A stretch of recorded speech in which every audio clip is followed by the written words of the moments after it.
Well, it has been a warm, wet start to the spring season, and that means allergies are in full swing. Here to talk about ways to minimize the symptoms and breathe freely is Dr. Vinitha Moopen from WellSpan Family and Pediatric Medicine in Rothsville. Dr. Moopen, thanks so much for coming in. Sure. When we're talking allergies, when we're talking kids, when do they start? Because babies don't really have allergies. So usually maybe around 6 months you can start seeing symptoms, and sometimes it's just nasal, sometimes they have coughs, and as they get older the symptoms can increase or change. Why is that? Why does it take a little while? Their bodies are just developing those reactions. They're getting exposed to the allergens, and then their bodies are responding to them, and it takes some time. We know there are a couple different types of allergies. You could be allergic to like the pollen or mold. What are we seeing this time of year? Right now the tree pollen is really high, and the thing is tree pollen is really small and wind can carry it, so you might be exposed to something that's maybe hundreds of miles away from you, so it's not something that you have in your lawn,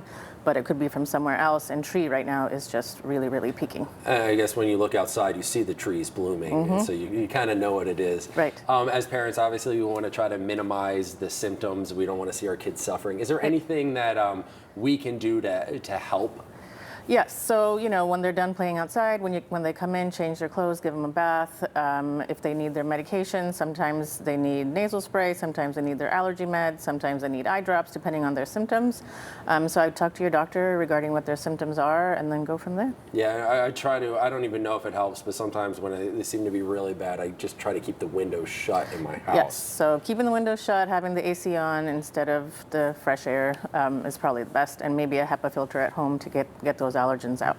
I know. Is it going to be bad? Is there a way to tell if it's a bad season, or is it shaping up to be a bad season? Well, we had a warm winter and a warm spring, so that tends to make things a little worse because the plants have a longer time to get those pollen out and have it out for a longer period of time. So yes, it's probably going to be a little bit on the rougher side this year. All right, and I got to ask this question because I know a lot of parents kind of worry about this, and they wonder this when they see the snot and the sneezing and the typical symptoms.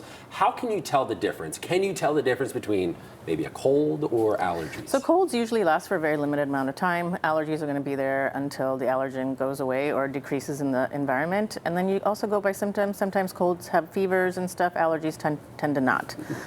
So yeah, you just kind of take all of it into consideration and then come up with a treatment plan. And if they do have those fevers, then I guess that's when they would reach out to their pediatrician. Yes, absolutely. All right, Dr. Moopen, thank you so much. And now if your child needs to be seen by a doctor at WellSpan, we have information on how to make an appointment on our website right now, fox43.com.